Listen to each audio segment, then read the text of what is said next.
be coming. They Like I can said, still join, right? yeah, I can still add them in, but we'll just go ahead and get started. And like I said, we're recording it, so you can go back and re-watch it. And if someone missed it, they will be able to go. They'll be able to join it too. What we're going to do is Paul is going to speak, and then we're going to have some question time, and then after that we will do breakout sessions to discuss the rest of the book and the other three presidents. Paul, you are welcome to join us. You're welcome to take the rest of the evening off, whatever you prefer to do. Okay. Thanks. And I think that many of you have already been chatting with Paul and seem to know each other quite well. But for those of you who don't know him, Paul taught journalism, history, and English for 33 years at Longmont High School before retiring in 2011. Now Paul tells stories to fifth graders and senior daycares, as well as gives history talks to community groups. In addition, he volunteers as a court-appointed special advocate, or CASA, in the Voices for Children program. So I will let you go ahead and do your thing, Paul. Okay, thank you. Every class that I taught, I started with a joke. So that would hopefully get some kids who aren't paying attention to everyone should mute, right? Or yeah, if everyone wants to go ahead and mute themselves now, that would be a good idea.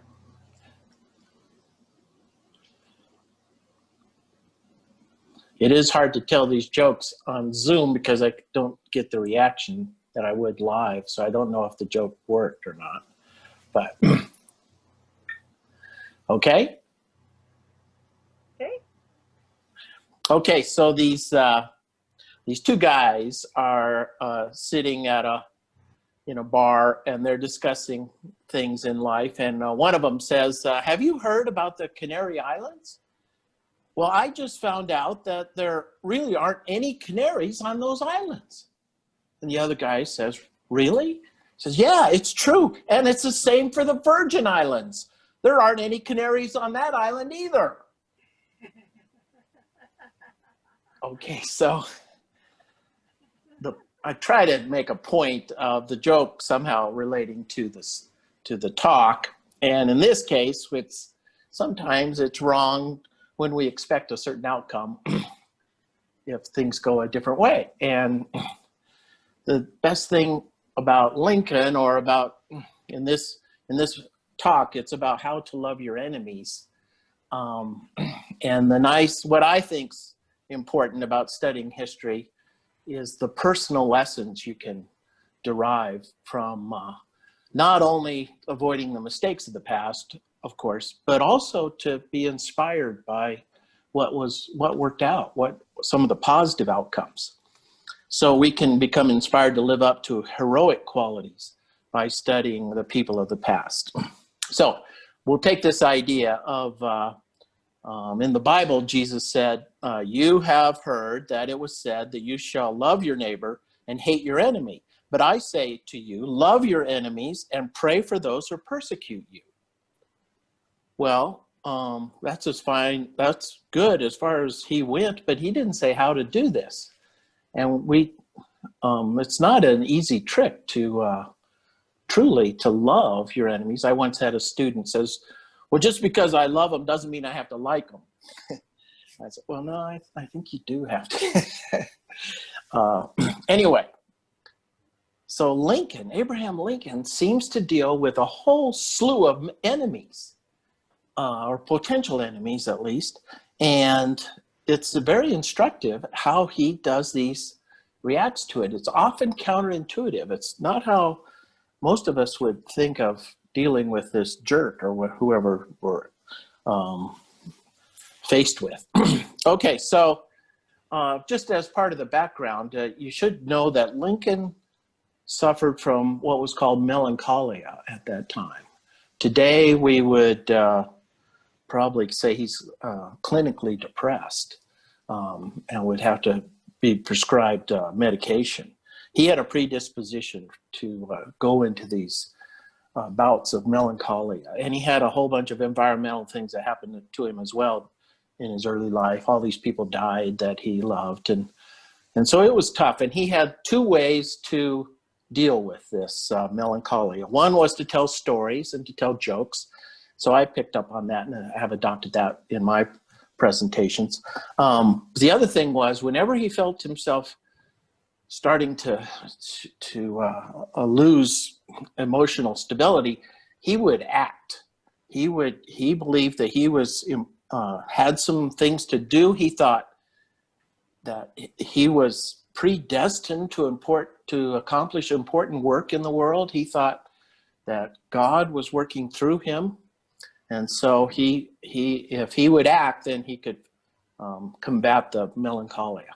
Okay, so let's get to the enemies, and we've got all these different kinds of enemies. You have to, again, part of the background is that when Abraham Lincoln was elected president, immediately within a week, the talk of secession began, and the Confederate States of America formed within a month, well before the following March when Lincoln would be inaugurated as president.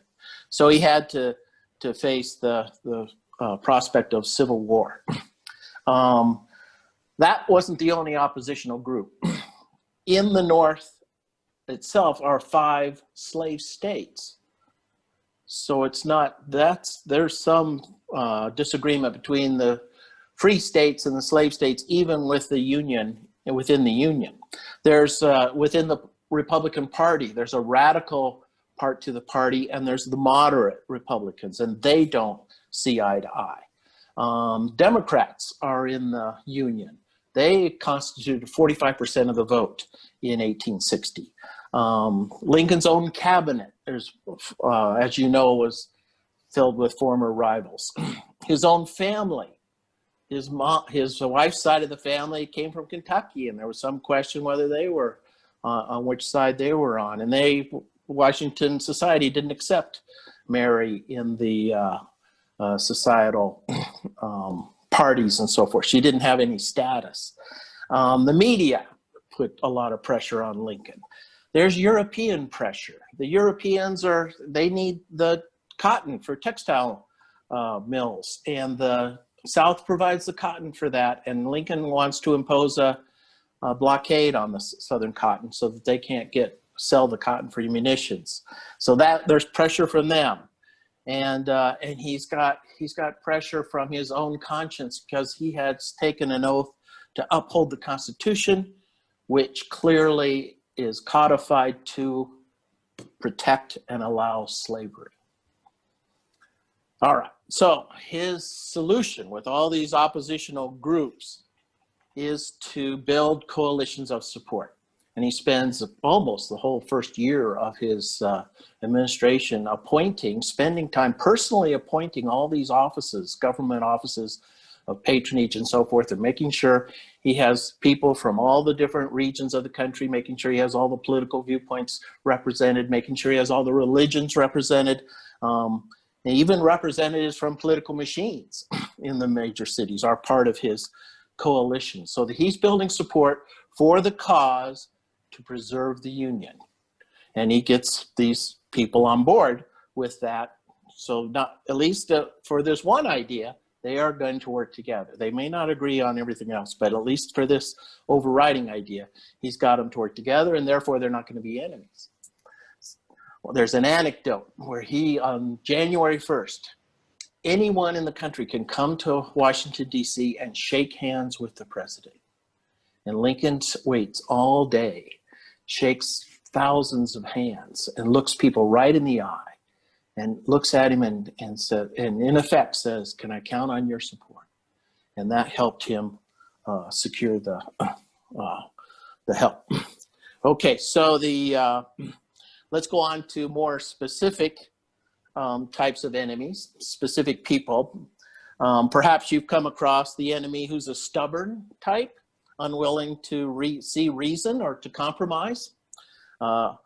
Lincoln, when he was trying to become the senator from Illinois in 1856. This is before the debates with Stephen Douglas in 1858. But in 1856, the Illinois state legislature was trying to choose a senator, and it was coming down to a three-way race. Lincoln, on the first ballot, had 45 votes for senator.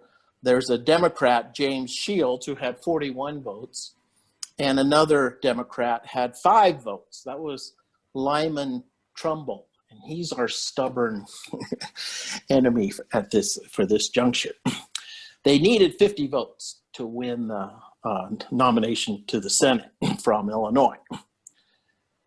Both Trumbull and Lincoln were opposed to the Kansas-Nebraska Act, which was nicknamed the Nebraska Act, which would split Nebraska into 2 territories, including Kansas, and would allow Kansas to have popular sovereignty and allow slavery into Kansas. And this was in violation of the Republican principles of expanding slavery into the territories. So Trumbull would not turn over his 5 votes to Lincoln to become the nominee. And so Lincoln tells his floor manager, give all my votes, all my 41 votes to Trumbull. Let him win the Senate seat as long as we win an anti-vote to the Nebraska Act. And then said, he acted graciously afterwards, saying he was most pleased that the anti-Nebraska Act forces were successful. And Trumbull later becomes a super ally of Lincoln and is very instrumental in getting his nomination for the 1860 Republican nomination for president. So it does pay off, but it's counterintuitive to he had the upper hand with all those votes. All right, so let's move on.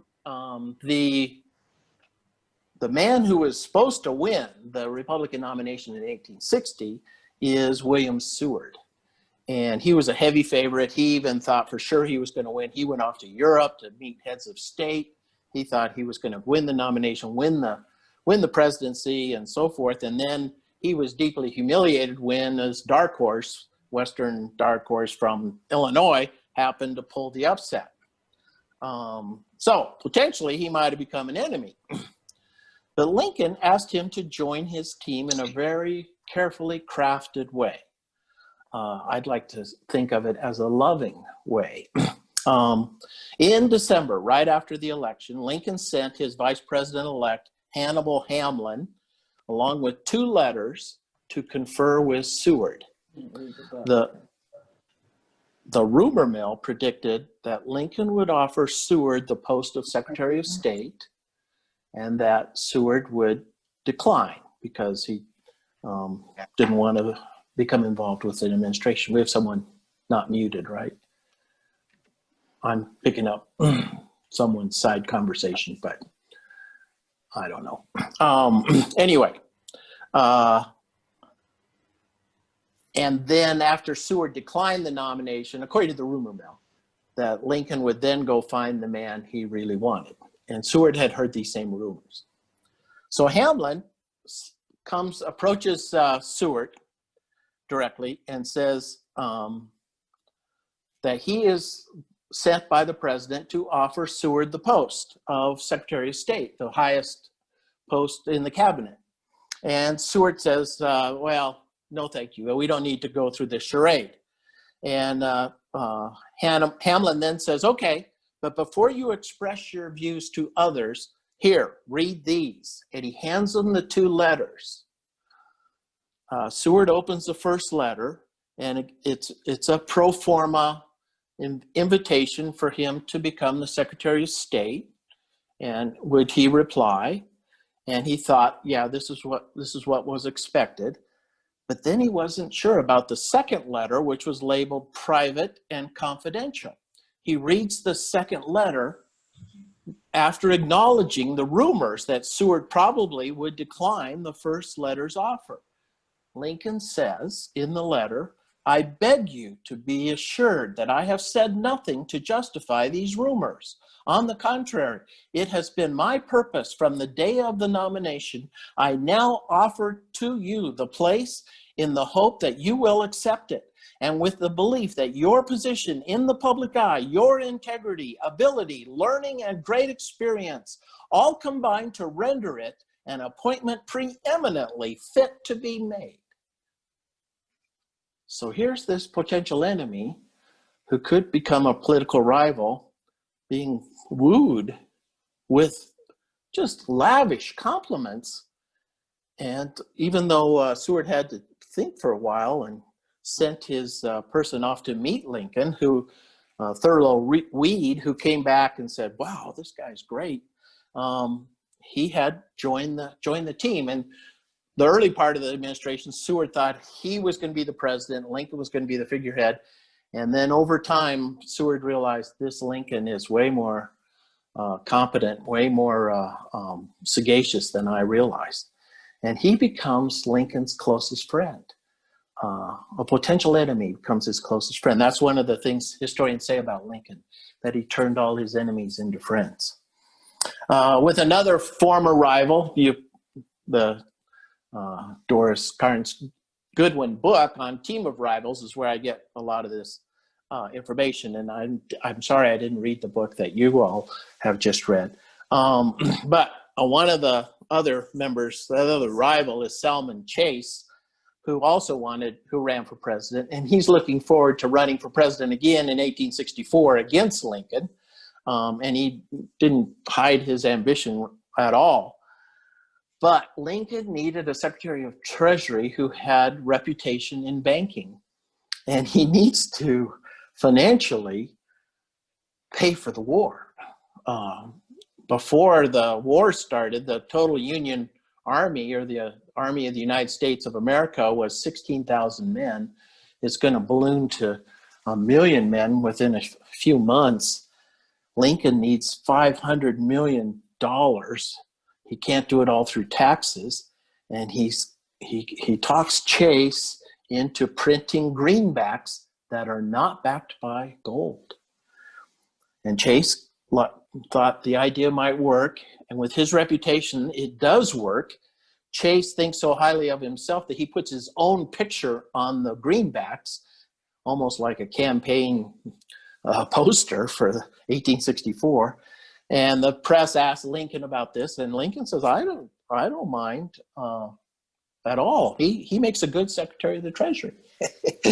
So again, there's another potential enemy that's put into the win column. Another type of enemy is the political enemy in a power play. The main culprit here is Roger Taney, the Chief Justice of the Supreme Court. Taney was responsible for the Dred Scott decision that actually launched Lincoln's push into the public eye, because that's what Lincoln and Stephen Douglas debate in 1857, 1858, is the constitutionality of the Dred Scott decision, which says that you can take your property anywhere you want in the country and that slave remains your property. And so it was a fierce argument. Lincoln comes up, quotes the Bible, "House divided cannot stand." He goes on a speaking tour after those debates, and he becomes a legitimate candidate for the Republican nomination for president. Well, the plot thickens after the South seceded from the Union. Taney weighs in and says that they have the constitutional right to secede, that there isn't any need to have a war. They should just there's nothing in the Constitution that says that you have to stay in the Union. You can leave. Well, Lincoln said that's just going to dissolve the whole concept of government of the people, for the people, by the people. It's going to dissolve. It's going to splinter if they let the South go, and then there'll be further splits of the country. And he says you can't. We have to preserve the Union. We have to fight it. So Lincoln is worried about Maryland seceding from the Union. If Maryland goes, now the whole Washington, D.C. is stuck because it's between Virginia and Maryland. And so they'd have to move the federal capital. And so he's trying to combat the talk of secession in Maryland. And to do that, he goes ahead and he suspends the writ of habeas corpus. The writ of habeas corpus says that you can, throw somebody in jail, or if you suspend it, what the writ of habeas corpus says is that if you are arrested, you have the right to be charged, and you have the right to get bail, and you have a way to get out of prison. If you suspend the writ of habeas corpus, you can throw somebody in jail and throw away the key. You don't have to let them out. You don't have to say why they're there. You can just use that against people who are secessionists in Maryland if you want to do that. And the only place in the government that's allowed to suspend habeas corpus in times of emergency, according to the Constitution, is the Congress. Now, Lincoln has not called the Congress back into session. They're not coming back into session into the late in the year of 1861. And so for him to do that is truly unconstitutional. And that's what Taney rules on a court case, that the president is not in step with the Constitution.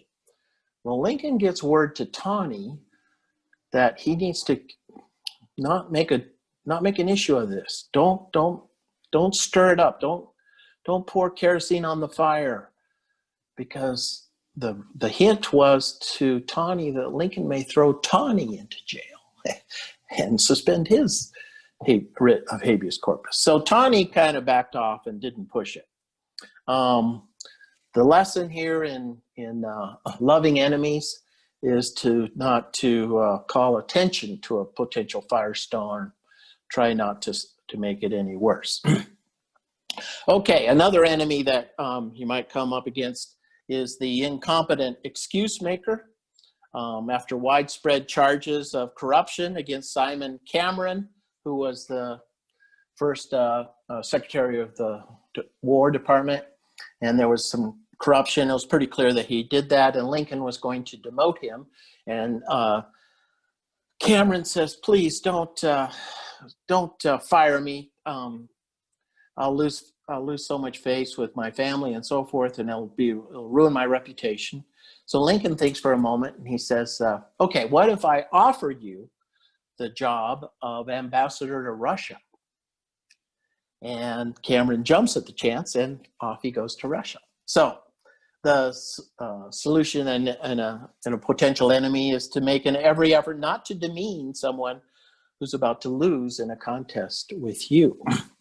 Another type of enemy is the haughty type, who has in the past demeaned your reputation or your character. And we're talking about the replacement for Cameron is Lincoln wants Edwin Stanton to become the Secretary of War.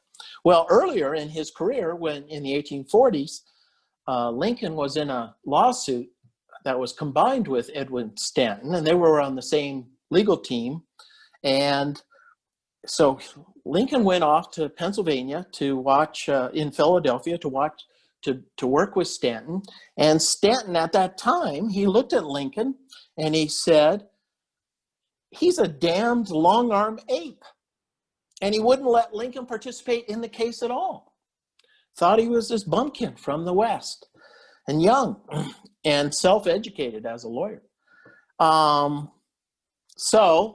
But Lincoln still watched the case, and he watched Stanton argue the case, and he thought, boy, this guy is good. And later, when the Secretary of War became open, he thought, I'll appoint Stanton. And the press reminded Lincoln of his public attack of calling him a damned ape.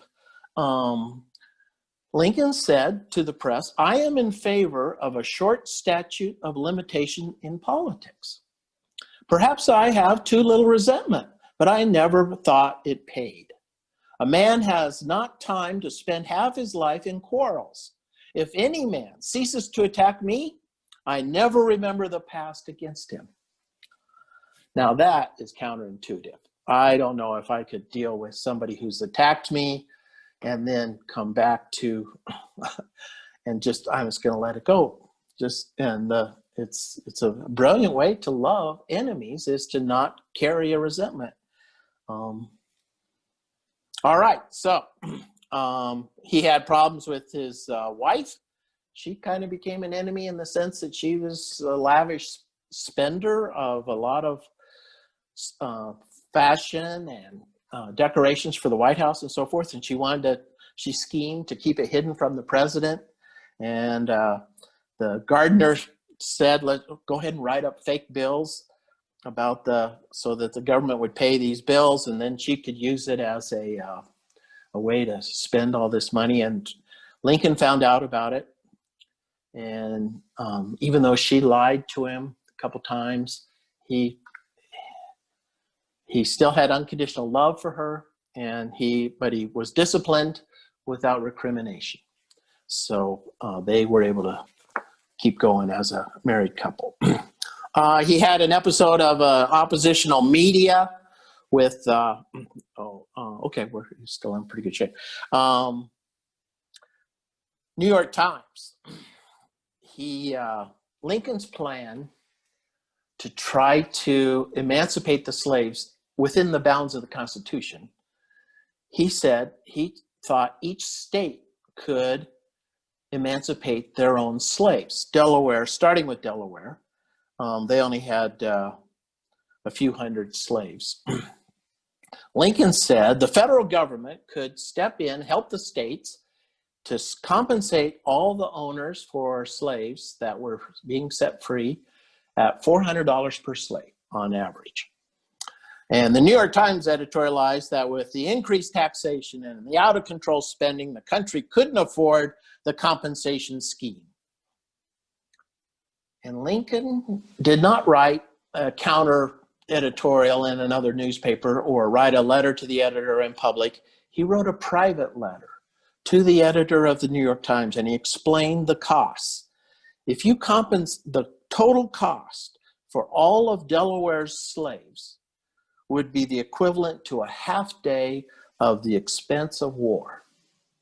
And the total cost for all the slave states in the North to compensate all the slaves would be in total 87 days of war. And if you could shorten the war by 87 days, it would be well worth it. And so the New York Times quit editorializing against Lincoln, because it was done in behind the scenes. It wasn't done out in public and to make a big fight. All right, here's the last jerk. And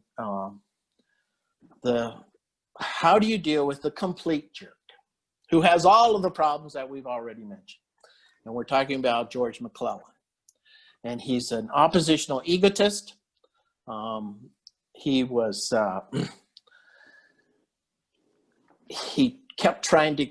Lincoln tried to get McClellan to take the army and go attack Richmond, and to which McClellan retorted, "The commander-in-chief has no business to know what's going on." And Lincoln's, "Commander-in-chief, you're not going to tell me what's happening?" And McClellan had built his own little power force, so he wasn't going to work with the president. Lincoln and Seward both went to visit Mac at his home, and they were told he was out. And so they sat in the parlor waiting for him, and they heard McClellan come in and go right upstairs, and McClellan went to bed and wouldn't see either one of them. To his wife, McClellan writes, "By some strange operation of magic, I seem to have become the power of the land," because he was the general-in-chief for a while. He liked being called the young Napoleon, and there's even some suspicion that he was with enough support. He had the support of the army. He was maybe going to be like Napoleon and have a coup and take over the government and end the war. McClellan would often do angry outbursts. One time Lincoln was telling him about these rumors about his being a young Napoleon, and McClellan thought it was Lincoln that was accusing him of being a traitor, and he blows up, and Lincoln said he was sorry, and he apologized for not making it clear that it wasn't him. He was just worrying about other people coming up with these things. And so it's always good, if you're loving your enemy, to be the first to apologize. We could go on and on about all the acts of McClellan that were terrible. One of the worst ones was he wouldn't send, he was down on the Peninsular Campaign, and the Lincoln has the second battle of Bull Run where he sends an army under Pope to attack, and McClellan would not release a division to go help Pope. In fact, in his diary, he wished that Pope would fail so that would add more prestige to McClellan. So that's how bad a character this guy is. All right, so during this time, it's the summer of 1862, the war is not clear. It's not clear how it's going to turn out.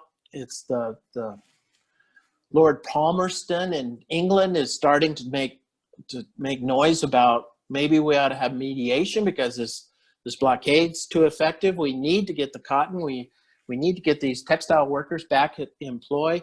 What if we mediate to end the war along the lines of separation? Maybe we should try to help out that way. And the European powers, the extra pressure was being put on. So Lincoln goes on a walk and he's thinking about God. He thought about God an awful lot. And he didn't claim to know the mind of God. And he often wondered what God wanted him to do. He believed in dreams. He believed that God was talking to him in dreams. And there's a really cool whole series of dreams, but we'll move on. So he comes home and writes down what he's thinking about God. And he says, both sides claim to have God on their side. But one side must be wrong. Or perhaps both sides were wrong. What's clear is that God wills this contest to continue. There doesn't seem to be anybody winning this war. And he decided that it's because the Union, the United States of America, was born with slavery, that it had a cancer that needed to be removed. And if even though the removing of the cancer may destroy the republic, if you didn't remove it, it was going to kill. It's just like what he said in all his speeches, that a house divided cannot stand. And so he decides, as a war measure, he's going to have an executive order, not passed by Congress, but an executive order to emancipate the slaves. Slaves that are in the rebelling territories, not slaves in the Union. And he announces this at a cabinet meeting. And William Seward says, okay, but you can't just announce this now. We haven't had any victories in quite a while. This will look like a desperate act of a country about to lose the war. You need a Union victory. And Lincoln says, okay. At about that time, right after Pope had lost at the Second Battle of Manassas and after McClellan the Peninsular Campaign had failed and Lincoln had brought him back home, about that time, Robert E. Lee invades Maryland. He's trying to get the secessionists in Maryland still on his side, and he has his troops sing some Maryland song as he marched through the different cities. Well, Lincoln had never fired McClellan and had never alienated him so much so that he could now turn to McClellan, of all people, to protect the Union and to hand the Army of the Potomac back over to McClellan to fight Robert E. Lee. And they meet at the Battle of Antietam, and McClellan has the war plans, which is maybe an act of God that he happened to do that. So he was emboldened to fight the fight. He doesn't like these fights. And so this huge bloody battle, the bloodiest battle of the entire war, takes place in Antietam. And afterwards, Lincoln waits 5 days and he announces the Emancipation Proclamation. And Little Mac expressed he was disgusted by the whole idea of emancipating the slaves. Europe is now stymied. They cannot support one side or the other if one side represents good and the other side represents evil, because now the war has a new cause. The war had become ennobled. It now has the battle hymn of the Republic, that it has the line, God's truth is marching on. as he died to make men holy, meaning Jesus, as he died to make men holy, let us die to make men free, is part of the battle hymn of the Republic. And the spirit surges in, and Lincoln's final enemy is going to be the defeated South. And in his second inaugural address, he'll say, with malice toward none, with charity for all. And he has the most magnanimous plans for Reconstruction. So, fine, let's wrap this up and open it up for questions. The most tumultuous years of the Republic, even worse than today, was before, during, and after the Civil War. If we can learn from Lincoln, we can love opponents in times of strife, maybe like the kinds we face now. So, open it up for questions or discussion. Did I hold to a half an hour? Pretty close.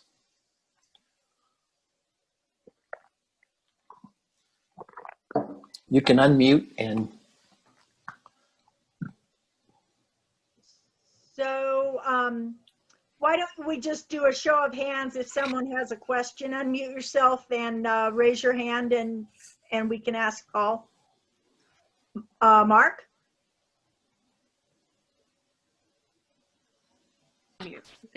So Paul, given what you just talked about, how do you think Lincoln and that whole struggle during the Civil War would have played out if they had the social media that we have today? Boy, you got me. That's too many. Even if they had a telephone, how would it be different? But yeah, I don't know.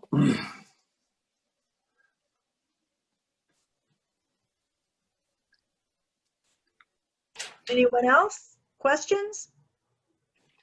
I have a question. Did Lincoln have as many of the melancholic episodes as president compared to prior to being president? He had to go through the toughest period was when his little son Willie contracted pneumonia.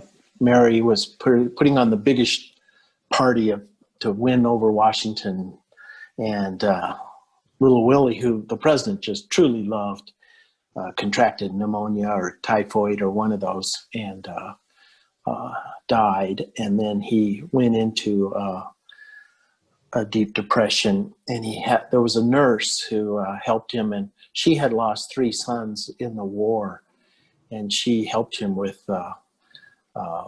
being with prayer, and then Lincoln acted. Lincoln kept going and got out of and he could empathize now with every person who lost a son or a husband or a grandfather, or all these men that almost every town had, almost every family lost somebody. Cheryl, did you have a question? I do.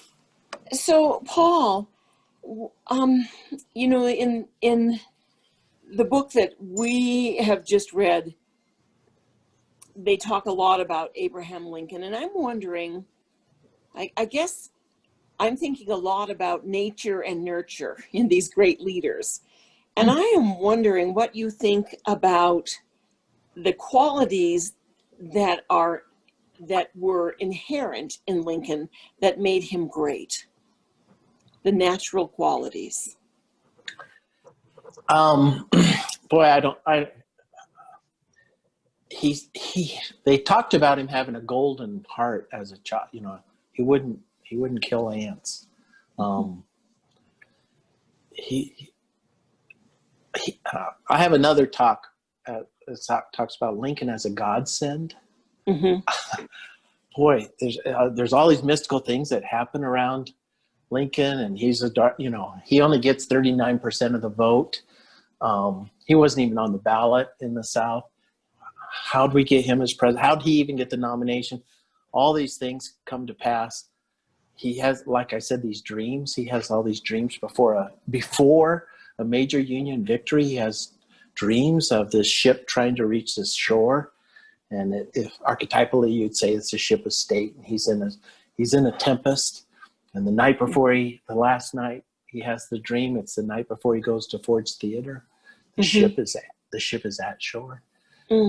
I think he's a godsend. So I don't know how to put all that together.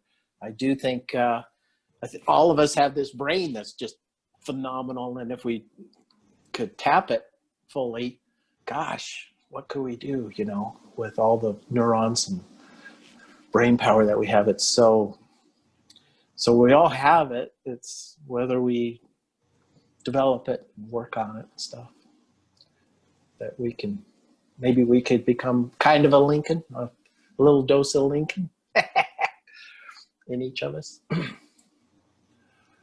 Janelle, did you have a question? Yes, I wondered, Paul, if you can discuss a little bit about Lincoln's relieving of General McClellan.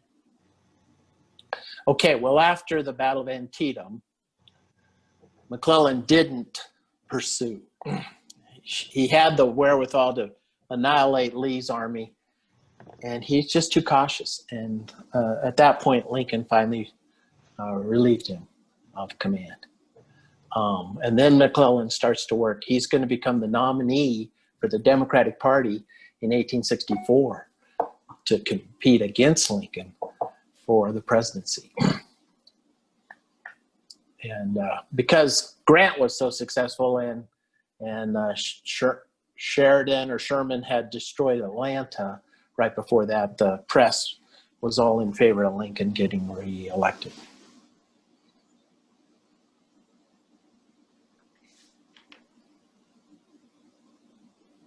Any other hands? Kathy Hall? Kathy? Paul, I'm wondering what you saw in Lincoln's past before he got to be president that gave him the skills to know that if he put this team together, people who really didn't like each other, didn't like the president, how did he learn? Were there some things in his past that helped him to develop that approach? Because that certainly wasn't easy. Wasn't easy to do, and might not have been the first thing that you would have thought to do. And you can see the results how an ordinary person deals with a cabinet like that, where Andrew Johnson tried to proceed with Lincoln's cabinet, and it all fell apart. Yeah, he's extraordinary. I don't know how specifically in his past where he does these kind of coalitions, but he just had a sense of it. Just all that effort to get those different groups working together. He would turn down a friend of his to be given a patronage spot if he could find somebody who could represent a different part of the country. So I don't know. I can't think. He was a loser. He ran for office 7 times. He lost 5 of those. Back when you did win he was a representative in 1837 representing Illinois. And he has a quote that he says, could any European power come and force themselves to take a drink of the Ohio River? No, they can't. They couldn't possibly do it. We're too strong. If destruction is to be our lot, we ourselves must be the author. We can either continue together as a nation or die by suicide. He said that in 1837, 24 years before the Civil War broke out. I don't know if any of us can picture 24 years from now and say something that's going to come to pass. It was more obvious that there was split in the country then, but yeah.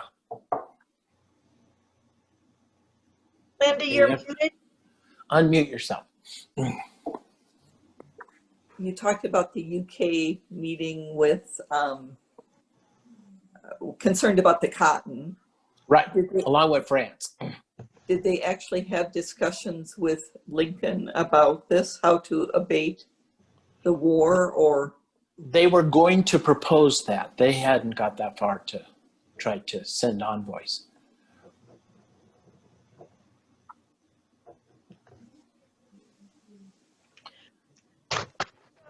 I have a question about that. You said on January 1st, everyone lined up and walked by and shook the president's hand. Yeah. How many years did that happen? I mean, and how The only time I've ever heard of it. was that just Lincoln? I don't know. I just happened to read it in this book, and it wasn't the Kearns Goodwin book, but it was another book, and I'm not sure where. If that was. I don't think Buchanan did it. I can't imagine Andrew Jackson doing it, but maybe it could have been they do it for some. Like you would go like a president does now. Or not now because of COVID, but in a normal campaign, they go out and they grab about 5 hands and then they move on. They might have done something like that. I don't know. It was Lincoln, though, that was going to stick it out and just whoever wanted to, he wasn't going to stop until the line ended because he wanted to look people in the eye. And he kept his, all during the war, you could come in and into the White House and talk to Lincoln. He would talk to people about their lost ones. Mark, did you have a question? No, I was just going to say that the White House up through Lincoln was a pretty open facility. And so the public could come in and go as they pleased. And it was often right after the election that people were coming in to see the president to see if they couldn't get an appointment. Correct. And the security changed, I believe the security changed to the White House after the Lincoln assassination. It was before that the Secret Service started during the Lincoln administration because of the Civil War. And there was a Secret Service guy at Ford's Theater moved to have a better view of the stage, which allowed John Wilkes Booth to get him. I had a comment. My husband just got done reading Grant by Ron Chernow, and they would allow people to come in too. And Grant finally said he couldn't do the work that he needed to while he was president, and stopped people coming in, according to his book. Yeah, the country kept getting bigger and bigger, and it couldn't keep going that way. But Chernow's my favorite biographer. Oh, yeah. Yeah. I didn't have that much respect for Grant prior to reading his book. And now I think he's one of our best presidents. He dealt with his own alcoholism, and he wasn't just he was pretty strong. I have just one other comment. If you go to St. Louis and visit the Grant farm there, I think that was a property owned by his wife's parents. It's a very interesting place to go. Nancy, did you have a question, Nancy Brewington? Yes. I'm from Chase County, Kansas. County named after Samuel Chase. And how would Lincoln in a second term dealt with Chase or Stewart, these people that he brought into the cabinet that was pretty remarkable, but they had some kind of negative qualities themselves. Any thoughts about that? Well, Seward is the Secretary of State for quite a while. Seward's Folly, where we bought Alaska. That's the same William Seward. So he remained loyal to Johnson, and he might have been in Grant's administration too. It's hard to say how things would have unfolded, because it's so hard to play what if history. There's so many variables. It was too bad that he Absolutely. Yeah, he had a vision of how we could reconstruct the Union that was more magnanimous than what Andrew Johnson pictured. Do we have any other questions? Okay, so Cheryl, was that a raised hand? Okay, so shall